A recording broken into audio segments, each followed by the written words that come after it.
ডেনসিভালেট, DENTIAN, DIOLET। ইহা এক প্রকারের পার্পল কালারের ক্রিস্টাল অফ পাউডার, যাহার 0.5% সলিউশন বা লোশন অ্যান্টিসেপ্টিক হিসাবে বিভিন্ন প্রকার ব্যাকটেরিয়া এবং ফাঙ্গাসের উপরে ক্রিয়া করে।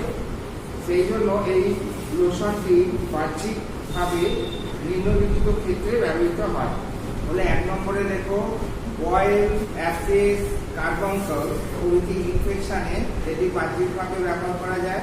2 নম্বরে কেমিক্যাল আলসার ও অন্যান্য বার্ন ইনজুরির ক্ষেত্রে এটি ব্যবহৃত হয়। এছাড়া বিভিন্ন প্রকারের স্কিন অ্যান্ড সফট টিস্যু ইনফেকশনেও এটি ব্যবহার করা হয়, আর বিভিন্ন প্রকার ফাঙ্গাল ইনফেকশনেও এর ব্যবহার আছে। এবার দেখো ইসোকুলা, এটা পার্গেটিভ হিসাবে ব্যবহৃত হয়। পার্গেটিভ, PURGATIVE, যে সমস্ত এজেন্টগুলো পায়খানাকে নরম করে সুবিধাজনকভাবে যাতে পায়খানার ক্রিয়াটা হতে পারে, তার ব্যবস্থা করতে পারে, তাদেরকে আমরা পার্গেটিভ বলি।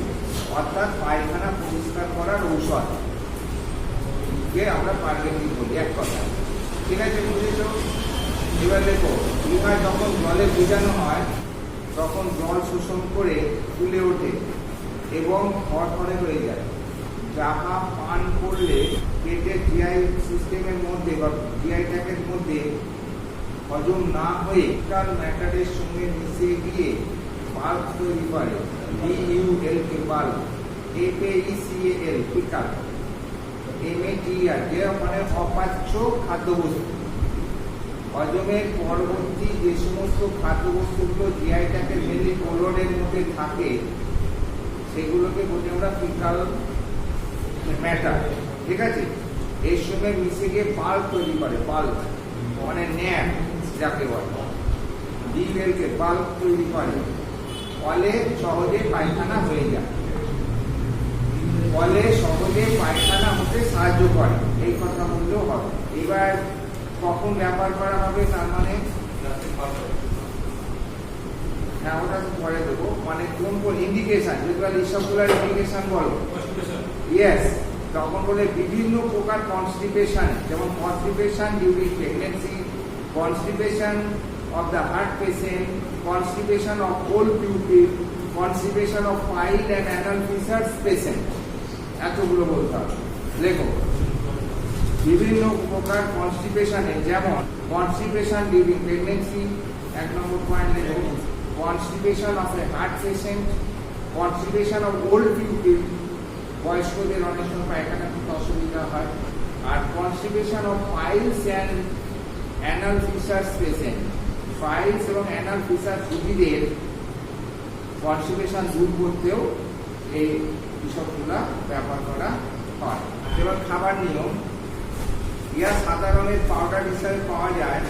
দুধ বা জলের সঙ্গে শোয়ার সময়, রাত্রিরে শোয়ার সময় খাওয়ানো হয়। অ্যাডাল্টদের ক্ষেত্রে 2 চামচ, বাচ্চাদের ক্ষেত্রে 1 চামচ। সাইড এফেক্ট, পেট ভার করে, পেটে গ্যাস ফর্মেশন করে, বুক ভাট আওয়াজ হয়। প্রিকশন কি কি নেওয়া উচিত? ইহা সাধারণত শুকনো অবস্থায় খাওয়া উচিত নয়, ভিজিয়ে কিছুক্ষণ রেখে দিয়ে তবে খাওয়া উচিত। 2 নম্বরে লেখো, এটা শুকনো অবস্থায় খাওয়ানো উচিত নয়, 1 নম্বর দিলে। 2 নম্বর লেখো, যাদের কনস্টিপেশনের সঙ্গে পেটের যন্ত্রণা ও বমি আছে, খুব পেটের যন্ত্রণা হচ্ছে, বমি হচ্ছে, সেই রকম রোগীদের দুধ দেওয়া যাবে না। এই দুটো সাবধানতা অবলম্বন করতে হবে। এগুলো খুব ছোট ছোট ওষুধ, এগুলো সাধারণত আসবে না, যেহেতু পড়তে আছে একটু করে নোটা তোমরা রেখে দেবে। হ্যাঁ, ওরালে হয়তো ধরতে পারে যে কনস্টিপেশনে তোমাদের পড়তে আছে, কনস্টিপেশনে একটা ওষুধের নাম বলো, তখন তুমি কি বলবে? এইসব বুঝতে পেরেছি?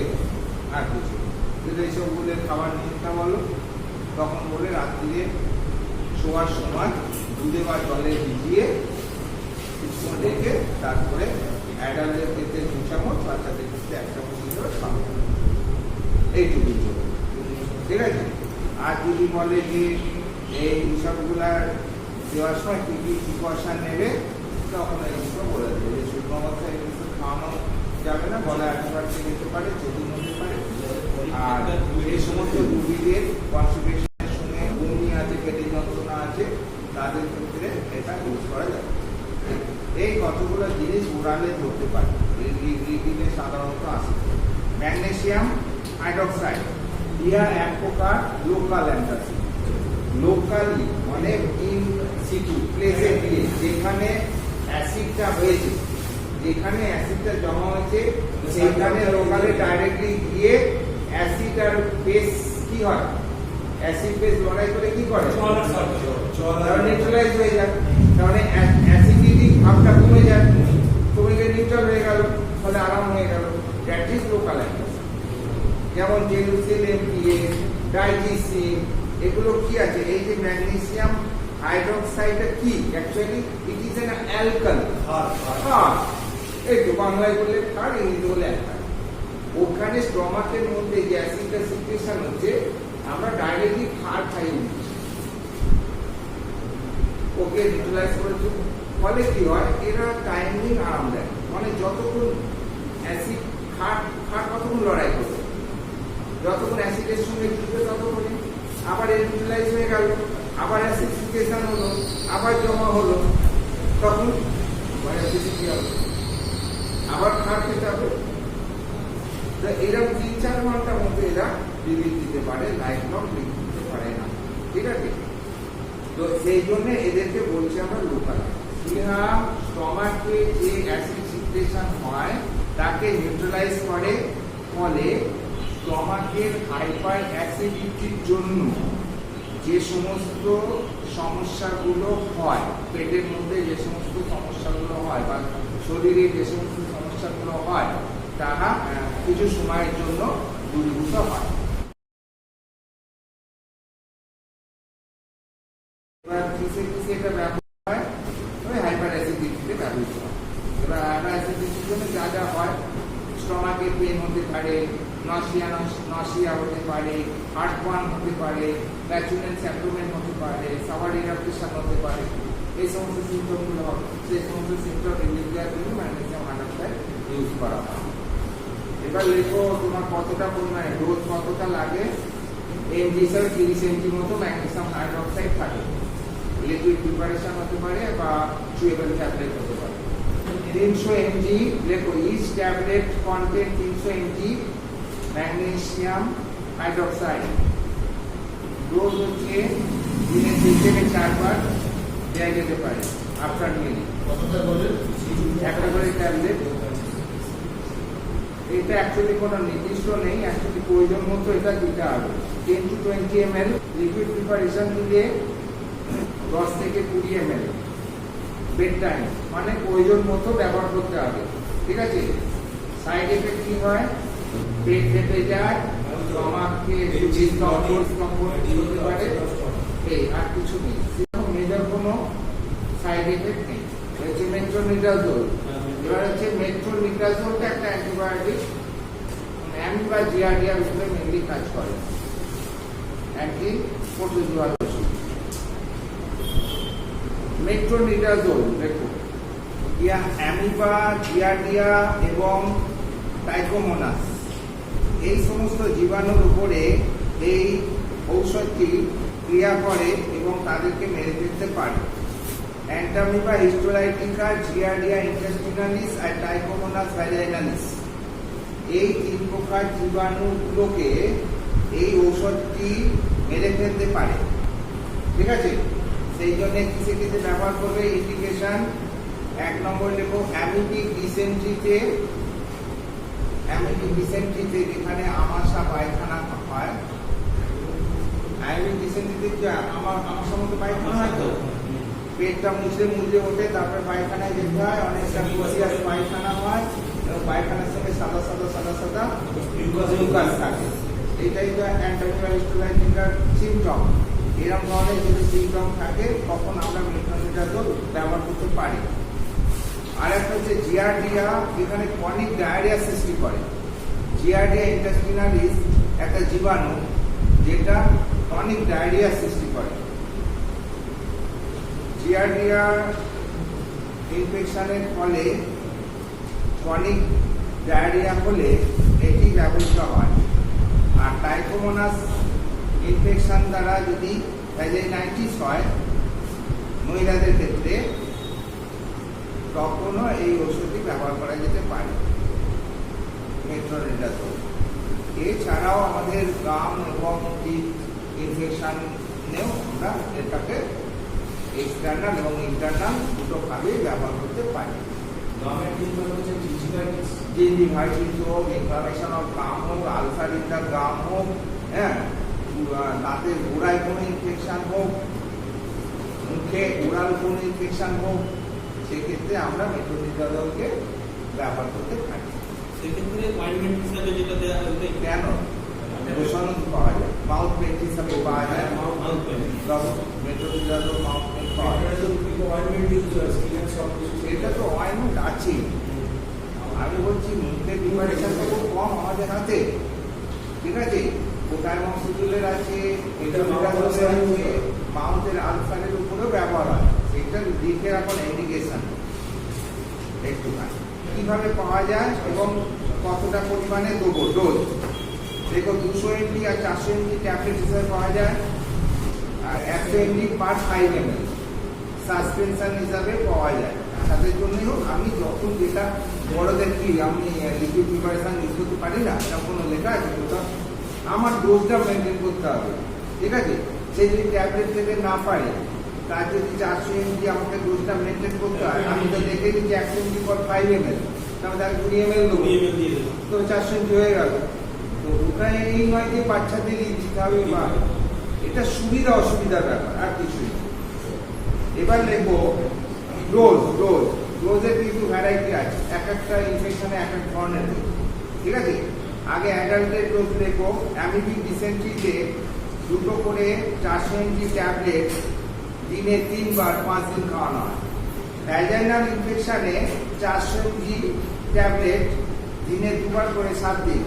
আর ইনফেক্টেড উন্ড, মানে উন্ডের ইনফেকশন ঘটিত ব্যাপার থাকলে পরে, তখন তোমার 400 mg ট্যাবলেট দিনে 3 বার 7 দিন। এবং উন্ড ইনফেকশনের ক্ষেত্রে একটা করে 400 mg ট্যাবলেট দিনে 3 বার 7 দিন খাওয়ানো হতে। চাইল্ডের ক্ষেত্রে, এটা অ্যাডাল্টের ক্ষেত্রে বললাম,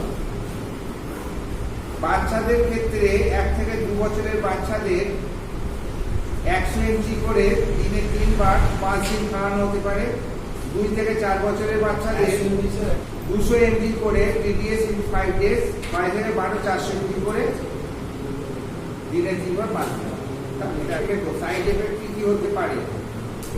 1 নম্বর হচ্ছে অ্যানোরেক্সিয়া বা ক্ষুধামন্দ, খাওয়ার প্রতি অনীহা দেখা দিতে পারে, বমি ভাব ও বমি হতে পারে।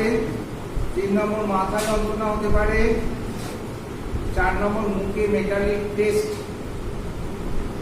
টেস্ট ইন মাউথ, মুখে একটা ধাতুগত স্বাদ, মুখের একটা বিস্বাদ আসতে পারে। 5 নম্বর দেখো অ্যাবডোমিনাল ক্র্যাম্প দেখা দিতে পারে, আর ড্রাইনেস অফ মাউথ।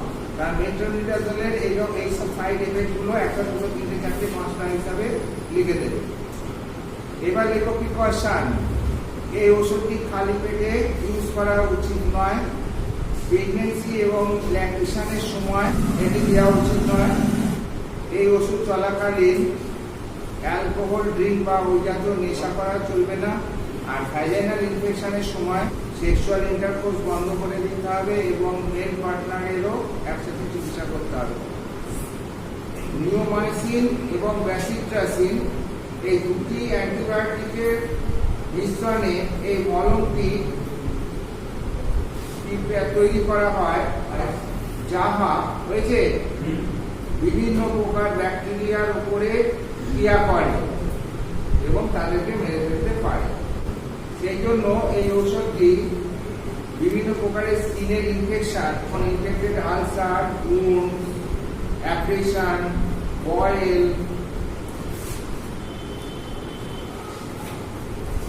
অ্যাবসেস প্রভৃতির ক্ষেত্রে বাহ্যিকভাবে ব্যবহৃত হয়।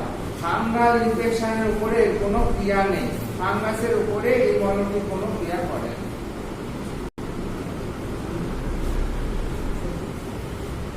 এবার হচ্ছে স্যার হাঙ্গার বলতে একটু কোনটাকে বোঝায় হাঙ্গার মানে টিনিয়া ইনফেকশন, দাঁত দাঁত, চিনি চুলি, এগুলো হচ্ছে ফাঙ্গাল ইনফেকশন। স্যার ম্যালেসিয়া কুকুর বলে এক ধরনের ফাঙ্গাস আছে যেগুলো চুরি করে। টিনিয়া আছে, টিনিয়া গ্রুপস একটা, tinea corporis, tinea pedis, tinea ammonium, tinea scalpis, ঠিক আছে? বিভিন্ন জায়গায় শরীরে এরকম টিনিয়া ইনফেকশন ঘটিত এরকম করতে পারে। এদের ব্যাচগুলো গোল গোল বলে এদেরকে এক কথায় রিং ওয়ার্ম ইনফেকশন বলা হয়, যেগুলো আগে আমরা পড়ে এসেছি, বুঝতে পেরেছো? এইগুলোকেই ফাঙ্গাল ইনফেকশন। বোঝা গেল? আচ্ছা, এবার লেখো কিভাবে preparation and dose. 5 mg neomycin এবং 500 ইন্টারন্যাশনাল ইউনিট প্যাসিট্রাসিন মিশিয়ে এই মলমটি তৈরি করা হয়। এই মলমটি দিনে দুবার করে প্রয়োজন মতো ব্যবহার করা হয়। সাইড এফেক্ট সাধারণত সেম মেডিসিন, কোনো সাইড এফেক্ট নেই। আর প্রিকশন হচ্ছে ভালো করে হাত ধুয়ে মলমটি লাগাতে হবে। উন্ড আর অ্যাপ্রেশনের ক্ষেত্রে আগে ভালো করে অ্যান্টিসেপ্টিক লোশন দিয়ে পরিষ্কার করে নিয়ে তারপরে এই মলমটা লাগাতে হবে। চোখে এই মলম লাগানো যাবে না, কোল্ড কুল প্লেসে রাখতে হবে, এক্সপায়ারি ডেট দেখে ব্যবহার করতে হবে। এই হচ্ছে তোমাদের প্রিকশন। আবার বলছি, প্রিকশন হচ্ছে হাত ভালো করে ধুয়ে মলমটি লাগাতে হবে। 2 নম্বর যে উন্ড এবং অ্যাপ্রেশন ভালো করে আগে অ্যান্টিসেপ্টিক লোশন দিয়ে পরিষ্কার করে নিয়ে তারপরে এই মলম লাগাতে হবে। চোখে এই মলমটি লাগানো যাবে না।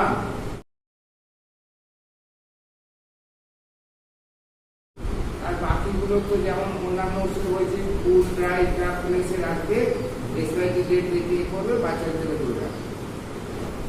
সেটা লো অসমোলারিটি হ্যাঁ, লো অসমোলারিটি ওয়ারেস।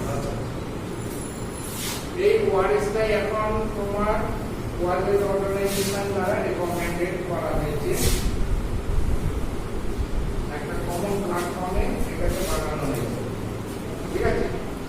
আগে এইটা দুটো ভাগে বিভক্ত ছিল ওয়ারেসটা। একটা হচ্ছে বাইকার্বনেট ওয়ারেস আর একটা হচ্ছে ট্রাইসোডিয়াম হাইড্রেট সাইট্রেট ওয়ারেস বলা হয়, ঠিক আছে?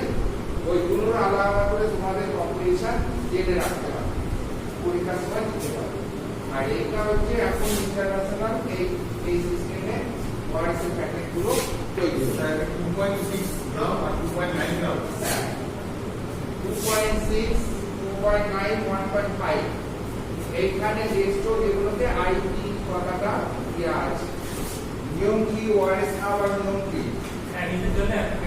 হ্যাঁ, এবার সেটা তো ভুললাম। এবার রুগীকে কিভাবে কামড়াতে?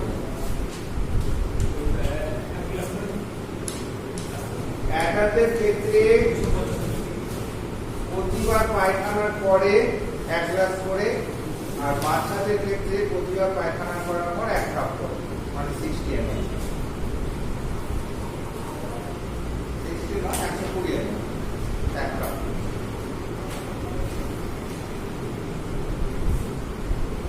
কতটা জল গেছে শরীর থেকে, অর্থাৎ ডিহাইড্রেশন কতটা হয়েছে সেটা কিভাবে এস্টিমেট করবে? Yes.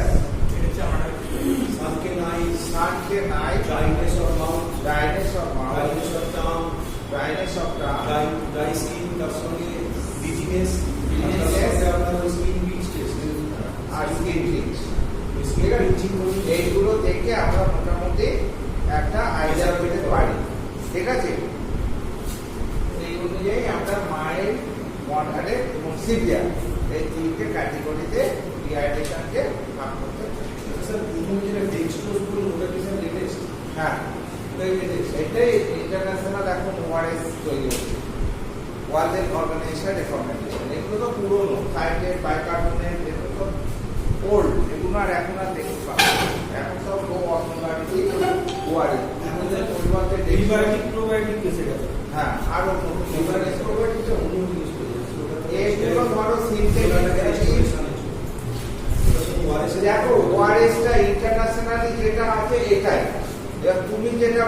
সেটা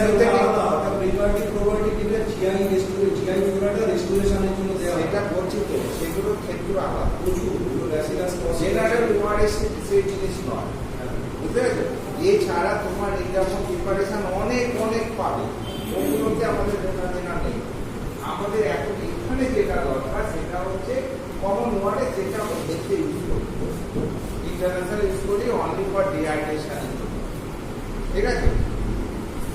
আচ্ছা, এটা গেল তোমাদের ডিহাইড্রেশনে ওআরএস এর ব্যবহার। কতটা তোমার সিভিয়ার ডিহাইড্রেশন হচ্ছে সেটা আমাকে আগে এস্টিমেট করে নিতে হবে, সেই অনুযায়ী যতটা পরিমাণ ততটা তাকে দিতে হবে। ওরাল কন্ট্রাসেপটিভ পিল, এই যে তিনটে কথার অর্থ, তাই তো? O means oral, C means contraceptive,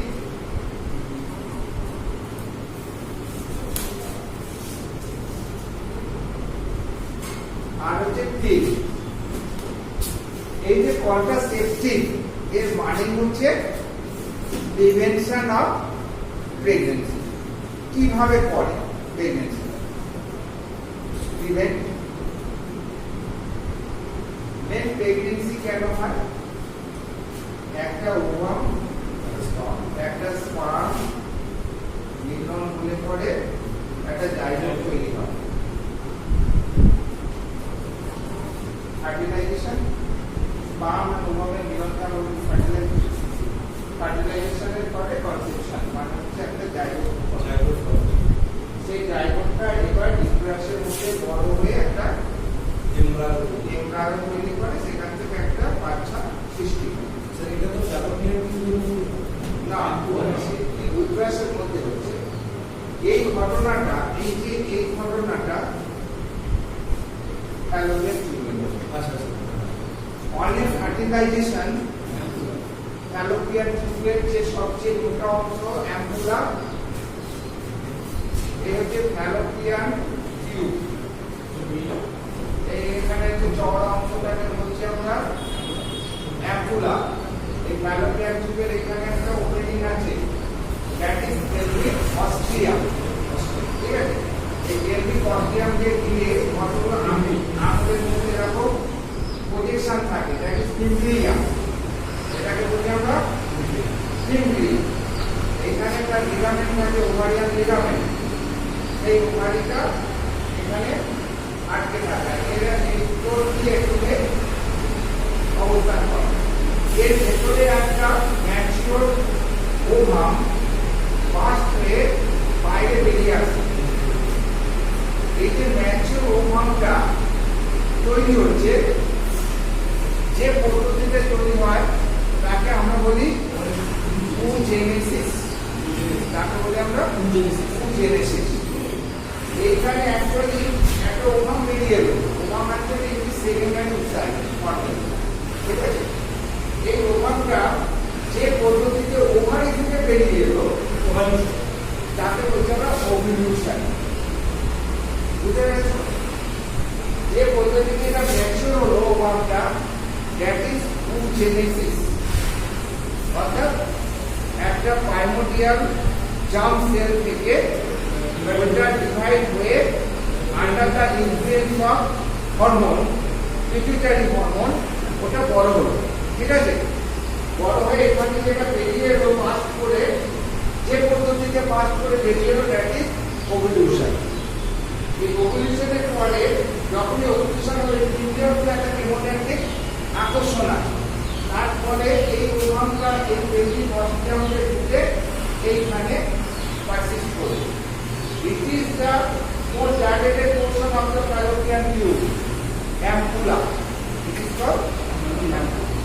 এবার এটা ভ্যাজাইনার মধ্যে সেই সময় যদি সিমেন্ট ইনজেক্টেড হয় বা করে, তখন স্পার্মগুলো এখান থেকে সাঁতার কেটে কেটে কেটে কেটে যেদিকে ওভাম আছে ওদের একটা কেমিক্যাল মেটেরিয়াল এরকমভাবে সাথে সাথে যাবে, গিয়ে এটি চারদিকে ঘিরে ধরবে। এখানে কোটি কোটি স্পার্ম এখানে ইনজেক্টেড হয়, সেখান থেকে এখানে তোমার মিনিমাম 300টা পৌঁছাতে হবে মিনিমাম। তবে এই যে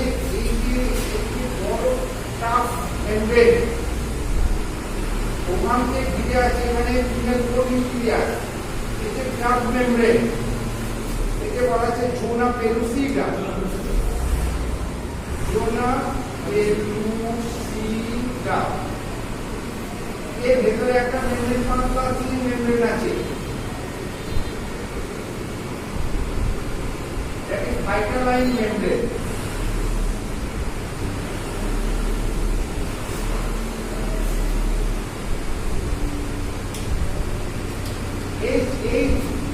এইটা রিজলভ করতে তোমার একটা এনজাইম লাগে, যে এনজাইমটা হ্যাঁ বলো, যে এনজাইমটা এই যে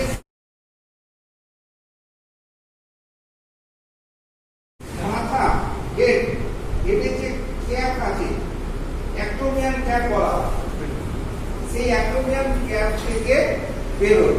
এই ক্যাপটার নাম হচ্ছে হায়ালিনোনিটেজ, হায়ালিনোনিটেজ। এইরকম এরা চারদিক দিয়ে ঘিরে ধরছে, মিনিমাম এরকম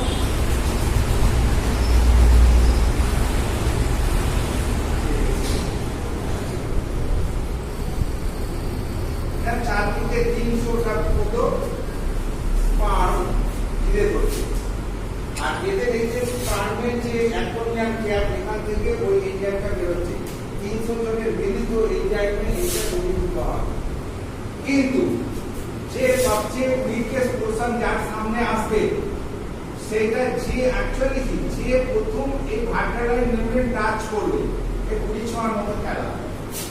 কোন একটা স্পার্ম যখন ফার্স্ট ভাইটালাইন মেমব্রেন টাচ করবে, তখনই এই এটার মধ্যে এমন একটা কেমোটেকটিক মেকানিজম হবে যার মাধ্যমে এরা সব স্ট্যাগনেন্ট হয়ে যাবে, এদের অ্যাক্টিভিটি সবসময় সাইক্লিক বাজেয়াপ্ত হয়ে যাবে।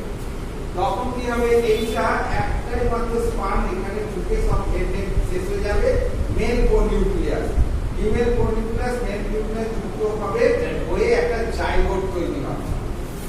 এই জাইগোটটা এবার ডিভিশন হতে থাকবে, দুটো থেকে চারটে, চারটে থেকে আটটা, এটাকে বলছে আমরা মরুলা, প্লাস পরে আসবে প্লাসটা। এই মরুলা অবস্থায় এটা যুক্ত হলো, এরকম আস্তে আস্তে এখানে 4.5 দিন 5 দিনের মাথায় 5 দিনের মাথায় এখানে চলে আসবে, এবং সেখানে প্রায় এরকম গোল প্রায় 16 থেকে 32টা সেলের একটা বল, বুঝতে পেরেছো, মরুলা বলা হয়।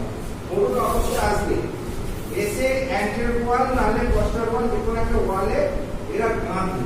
গাঁথার আগে যে মরুলা যে বলটা হলো না, এই বলে তো অসংখ্য সেল আছে, ধরো দুটো থেকে চারটে মাল্টিপ্লিকেশন হলো, 4 থেকে 8টা, 8টা থেকে 16টা, 16টা থেকে 32টা, এরা যখন হচ্ছে তখন এদের মধ্যে এক ধরনের কোরিওনিক ভিলি বলে কিছু এরকম প্রোটেকশন বেরোচ্ছে, যারা এই যে এন্ডোমেট্রিয়ামের গায়ে গেঁথে যাচ্ছে, গেঁথে গিয়ে এটাকে ফিক্স করছে। That is called implantation. Implantation complete হয়ে গেল মানে এটা গেঁথে গেল। এইবার ডিভিশন হবে 9 ক্যালেন্ডার মান্থ প্লাস 7 ডেজ, তাই তো বলেছিলাম। এই এতটা সময় ধরে এরা এখানে ডেভেলপমেন্ট হবে, ওই একটা সম্পূর্ণ চাইল্ডের বা বাচ্চার সৃষ্টি হবে, তারপর যেটা ডেলিভারির মাধ্যমে বাইরে বেরিয়ে আসবে, দ্যাট ইজ কল্ড লেবার। ঠিক আছে, এই তো ঘটনা। স্যার সেকেন্ড ইয়ারটা কি বিটা ভাইটালাইন মেমব্রেন, ভাইটালাইন মেমব্রেন হলো, এইটা তো নরমাল প্রসিডিওর। এইবার দেখো এই যে ঘটনাগুলো ঘটছে, এই যে এইখান থেকে যে একটা পাইনোপিয়াল ফলিকল, একটা ম্যাচুর গ্রাফিয়ান ফলিকল হলো, কার আন্ডারে পিটুইটারি থেকে বুস্টার থেকে FSH ফলিকল স্টিমুলেটিং হরমোন বলে একটা হরমোন এই পিটুইটারি গ্রন্থি ছাড়ে। এই পিটুইটারি গ্রন্থি যখন ছাড়লো, এই FSH এর প্রভাবটা একটা ওভারি নিয়ে এই ওভারি এরকম বড় হতে থাকছে। যখন বড় হতে থাকছে এরা, তখন এই এদের ওয়াল থেকে দুটো ইস্ট্রোজেন আর প্রোজেস্টেরন, ইস্ট্রোজেন আর প্রোজেস্টেরন, এই দুটো হরমোন বেরোচ্ছে। কোথা থেকে? ম্যাস্কুলিন গ্রাভিয়ান ফলিকল থেকে। তারপরে ইস্ট্রোজেন প্রোজেস্টেরন মেনলি বেশি ইস্ট্রোজেন ক্ষরণ করে, সেই জন্য এগুলো তো এরা ক্ষরণ করে দেবে, এটা তো ব্লাডেই পড়বে। তো ইস্ট্রোজেন প্রোজেস্টেরনের মাত্রা 10 দিনের পর থেকে অনেকটা হাই হয়ে যায়। 5 দিন থেকে এরা শুরু করছে অ্যাক্টিভিটি, প্রতিদিন ইস্ট্রোজেন প্রোজেস্টেরন বেরোচ্ছে, ফলে ব্লাডের মধ্যে ইস্ট্রোজেন প্রোজেস্টেরন লেভেলটা বাড়ছে।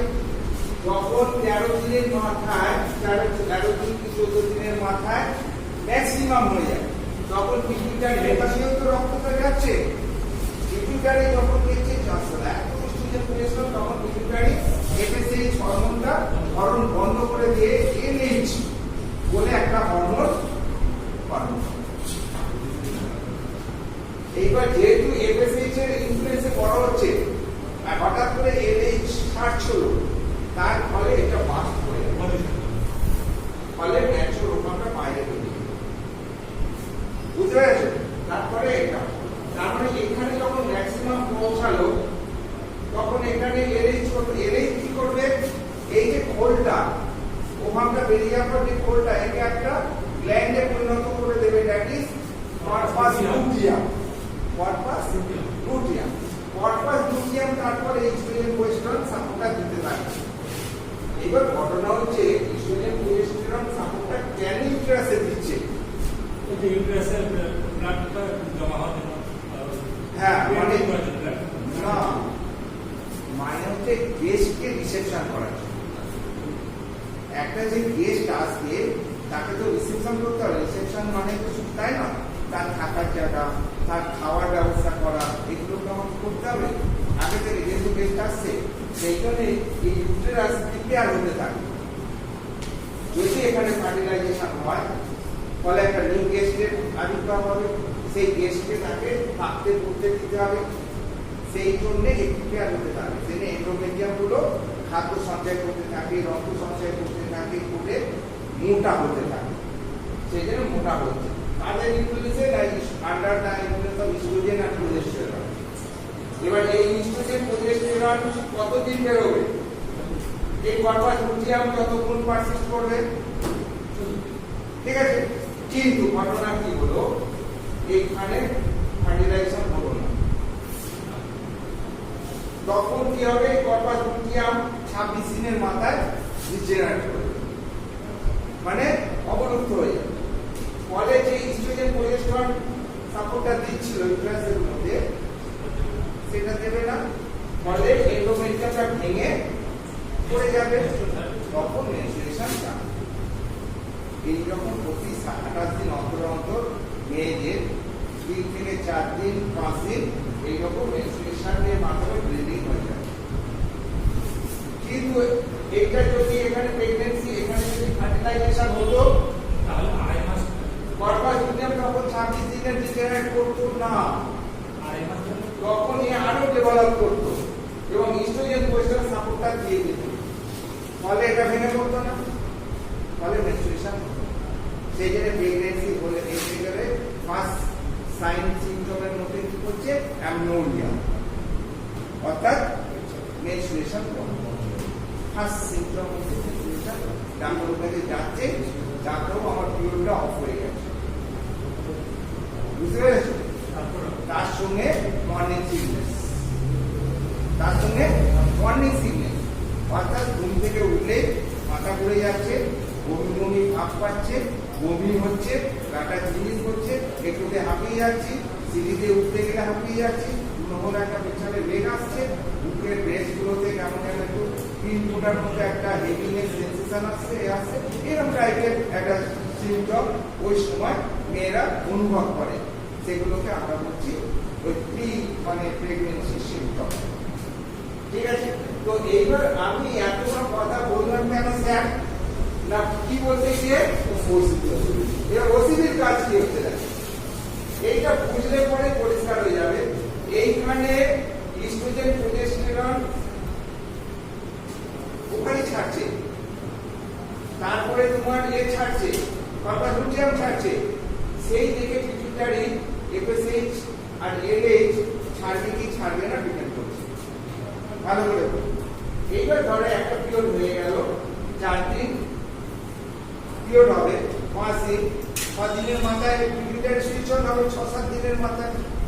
তো আমি কি করলাম, এইখানে যখন 5 দিন হলো ইস্ট্রোজেন, এই একটা ইস্ট্রোজেন আর প্রোজেস্টেরন মেশানো ট্যাবলেট খাইয়ে দিলাম, ও গিয়ে একদমে ব্লাডে গেল।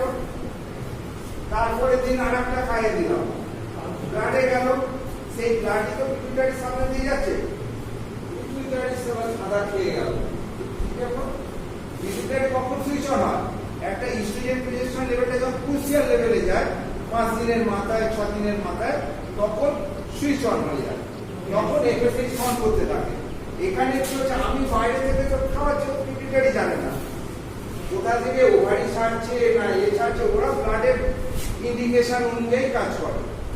তো আমি যখন বাইরে থেকে দিচ্ছি, ইস্ট্রোজেন প্রোজেস্টেরন বেড়ে যাচ্ছে, পিটুইটারি ঘাবড়ে যাচ্ছে, পিটুইটারি দিকে আসছে, চুপ করে গেল, এলে ছাড়লো না, FSH ছাড়লো না। তারপরে দেয়াটা পেলাম ছাড়লো না, তারপরে দেয়াটা পেলাম ছাড়লো না, পিটুইটারি FSH ছাড়লোই না। কিন্তু ইস্ট্রোজেন প্রোজেস্টেরন তার বাইরে থেকে দিচ্ছি, ইউটেরাস কিন্তু ব্যাটা ইনফ্লুয়েন্স নেই, কারণ ও তো জানে না ওভারি ছাড়ছে না কে ছাড়ছে, ও তো নিচে রক্ত থেকে। তো ওর কাজ যেটা তা করবে, যে ইস্ট্রোজেন প্রোজেস্টেরন পাচ্ছে ও নিয়ে নিচে নিয়ে এন্ডোমেট্রিয়ামটা প্রিপেয়ার হচ্ছে। এবার আমি কটা খাওয়াচ্ছি, প্রথমে 21 দিন অবধি খাওয়াবো, 5 দিন থেকে 21 দিনের মাথা 21 দিন খাওয়ালাম, মানে ওটা গেল তোমার 26 দিন। তবে অফ করে দিচ্ছি, 27, 28 ইস্ট্রোজেন প্রোজেস্টেরন করছে না, তখন এ আর পাচ্ছে না, এ ভেঙে পড়ছে, অর্থাৎ মেনস্ট্রুয়েশন হচ্ছে। অথচ এইখানে ঘটনাটা ঘটলো না, ওভারি ঘটনাটা ঘটলো না, অথচ মেনস্ট্রুয়েশন। তাহলে ওসিপির মেন কাজ হচ্ছে ওভুলার মেনস্ট্রুয়েশনটাকে অ্যানওভুলার মেনস্ট্রুয়েশনে পরিণত করবে। মুদ্রা কথা দাঁড়ালো, ওসিপি কি করছে, ওভুলার মেনস্ট্রুয়েশনটাকে অ্যানওভুলার মেনস্ট্রুয়েশনে পরিণত করবে। তার ফলে ওভুলেশন হচ্ছে না, ওভামটা আসছে না, ফার্টিলাইজেশন হওয়ার সম্ভাবনা থাকছে না, ফলে প্রেগনেন্সি হওয়ারও কোনো সম্ভাবনা থাকছে না।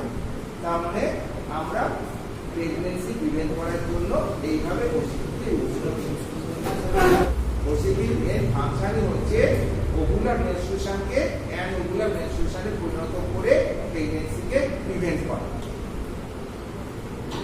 বুঝতে পেরেছো? এই হচ্ছে ওসিপি। ওসিপি অ্যাকচুয়ালি তো ইস্ট্রোজেন প্রোজেস্টেরন কম্বিনেশন, আমরা সবাই জানি ইস্ট্রোজেন প্রোজেস্টেরনের কম্বিনেশনে এই ওসিপি এই ট্যাবলেটগুলো করা হয়েছে এবং সিস্টেমিক্যালি করা হয়েছে। এরকম 21টা থাকে সাদা, তারপরে ফেরাস সালফেটের 7খানা দেওয়া থাকে, অর্থাৎ পিরিয়ডের সময় যাতে রক্ত তো বেরিয়ে যায়, যাতে রক্তটা সাপ্লিমেন্ট করতে পারে, তার জন্য আয়রনটা ওর সঙ্গে ইনক্লুড করা হয়। অ্যাকচুয়ালি কাজই সাদা যা করা রয়েছে, আর লালগুলো চাই খাওয়া না খাওয়া কিছু এসে যায়। বুঝতে পেরেছো? বুঝেছো? হ্যাঁ, ওষুধের কাজ বুঝেছো? আর কি বোঝার অসুবিধা আছে? তার মানে তো সব হয়েই গেল।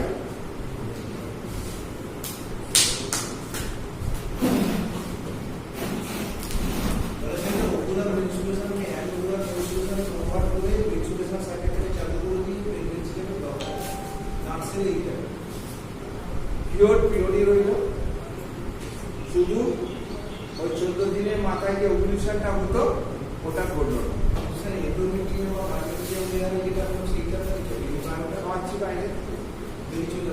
না, পিরিয়ডের সঙ্গে ভেঙে বেরিয়ে আসবে, যেটা ঘটে প্রতি মেনস্ট্রুয়েশনের সময়। ইস্ট্রোজেন প্রোজেস্টেরন তো ওটা যেটা ওভারি দিত, ইন্টারেস্টে ওর সাথে বেরিয়ে আসবে। এবার এখন তো ওভারি ইনঅ্যাক্টিভ করে দিয়েছি আমি, পিটুইটারিকে ইনঅ্যাক্টিভ করে দিয়েছি, পিটুইটারি ওভারিকে ইনঅ্যাক্টিভ করে দিয়েছি, অর্থাৎ ওভারি কোনো কাজ করছে না। অথচ ইস্ট্রোজেন প্রোজেস্টেরনটা আমি যেহেতু বাইরে থেকে খাওয়াচ্ছি, রক্তে যাচ্ছে, রক্ত তখন ওই রক্ত থেকে ইউটেরাসটা নিয়ে নিচ্ছে এক্সট্রেন কোয়েশ্চন নিয়ে এন্ডোমেট্রিয়ামটাকে তৈরি করেছে। এবার আমি খাওয়াচ্ছি কদিন 26 দিন অবধি, তারপরে তা খাওয়াচ্ছি না, বন্ধ করে দিচ্ছি না, তাই 27 দিনে পড়লো না, 28 দিনে পড়লো না, ইস্ট্রেন কোয়েশ্চন কমে গেল, আরো আর পেলো না, ইউটেরাস আর পেলো না, এন্ডোমেট্রিয়ামটা ভেঙে পড়ে গেল, ব্লাডের পিওর চালু হয়ে গেল। 28 দিনের মাথায় একদম নিয়ম করে 28 থেকে 29 দিনের মাথায় পিওর চালু হয়ে গেল। বুঝতে পেরেছো? কিন্তু এই পিরিয়ডটা হবে অ্যানোভুলার, মানে এটাতে এই যে সাইকেলটা পুরো ঘটলো, এতে মেনস্ট্রুয়েশন হলো কিন্তু ওভুলেশনটা ঘটলো। আর ওভুলেশনটা যাতে না ঘটার জন্য কি হলো, প্রেগনেন্সি ঘটার সম্ভাবনাটাই ঘটলো, তার মানে প্রেগনেন্সিটা প্রিভেন্ট করতে পারলো না। এই হচ্ছে ওসিপির কাণ্ড কারখানা। এইবার তোমাদের সঙ্গে নাট সেলে এটাই প্রশ্ন আসতে পারে, ম্যাক্সিমাম ক্ষেত্রে যেটা আসে সেটা হচ্ছে ওসিপির সাইড এফেক্ট। হ্যাঁ, কারণ সব কিছু পরে ছেলেরা সাইড এফেক্টটাই জানে, এটা ইনস্ট্রোজেন কোয়েস্ট্রনের কম্বিনেশন জানে, এটা কিভাবে খাওয়ানো হয় সেটাও জানে, যে 5 দিনের মাথা থেকে শুরু করা হয়, একটা একটা করে প্রতিদিন বেড টাইম একটা করে দেওয়া হয়, 21টা ট্যাবলেট 26 দিন অবধি খাবে, তারপরে এইবার লাল ট্যাবলেট গুলো অর্থাৎ ফেরাস ট্যাবলেট গুলো খেতে থাকবে। 2 দিন ফেরাস ট্যাবলেট খাওয়ার পরে 3 দিনের দিন আজকে তো অনেক পড়াশোনা হবে।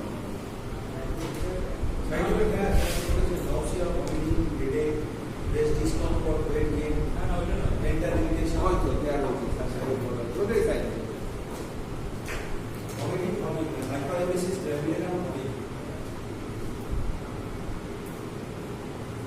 হাইপারএমিসিস গ্র্যাভিটোরা আলাদা জিনিস, ওসিপি কে অত কিছু হয় না। এবার এই নয়, না না, এবার ব্যাপারটা সাইড এফেক্ট ব্যাপারটা কি বলতো, ইন্ডিভিজুয়াল ভ্যারিয়েন্ট, মানে হচ্ছে যা সাইড এফেক্ট আমরা লেখাচ্ছি এই সমস্ত সাইড এফেক্ট একটা রোগীর মধ্যে কখনো দেখা যাবে না। ম্যান টু ম্যান, কারো ওটার মধ্যে থেকে কারো একটা দেখা দিতে পারে, কারো দুটো দেখা দিতে পারে, কারো একটাও দেখা নাও দিতে পারে। সাইড এফেক্টে দেখা দেবে এমন নাও দিতে পারে। এটা ডিপেন্ড করবে ইন্ডিভিজুয়ালের উপর, ও কতটা শক্তিশালী, কতটা তার ইমিউনিটি পাওয়ার। হ্যাঁ, স্যার ওসিপি রেগুলার ইউজ করলে পরে তারপর সাইড এফেক্ট হতে পারে। সেইটাই তো সাইড এফেক্ট। ব্যাগ হয়ে যাবে, বিশাল মোটা হয়ে যাবে। ওসিপি বিশাল সাইড এফেক্ট, কিডনি থেকে আরম্ভ করে লিভার থেকে আরম্ভ করে, হ্যাঁ, ও সব যে এফেক্ট করতে পারে, প্লাস জয়েন্ট গুলোর উপরেও ওর অ্যাকশন আছে, আর্থ্রাইটিস ফাইটাইটিস সব। সেকেন্ডারি ইনফার্টিলিটি হতে পারে। হ্যাঁ, সেকেন্ডারি আরামসে হতে পারে, আরামসেই হতে পারে সেকেন্ডারি ইনফার্টিলিটি বলতে তুই একটা বাচ্চা হয়ে গেছে, তারপর আমরা খেলা করছি, আবার যখন বাচ্চা নেওয়ার ইচ্ছা হলো নিতে যাচ্ছে, হচ্ছে না, that is called secondary infertility. ব্যবহার করেছে, তারপর এটা বন্ধ করে এবার যে শুধু ওসিপি ব্যবহার করে যেমন নাও তো হতে পারে, সে ইন্টারফেয়ার ডিভাইস করে দিয়েছে 3 বছর, আবার এখন তো ইনজেকশন দিয়ে দিয়েছে 6 মাসের, 1 বছরের, সেই সব হ্যাঁ তারপরে অনেক কিছু আছে। আমরা তো ওসিপিতে একটা সামান্য জিনিস বলছি, ঠিক আছে, কিন্তু এইসব নিয়ে অনেক কিছু ব্যাপার আছে, তো সেইগুলো তো আমাদের অত জানার দরকার নেই। এখন আমাদের যেটা কনসেন্ট্রেট করা সেটা হচ্ছে ওসিপিতে কনসেন্ট্রেট করতে হবে। এগুলো তুমি পার্সোনাল ইন্টারেস্টে পরে করে জেনে যাবে, ওগুলো কোনো ব্যাপার না। ঠিক আছে, তো তোমাদের যেটা দেবে যেটা সেটা আমি পরে নেক্সট ক্লাসে বলবো।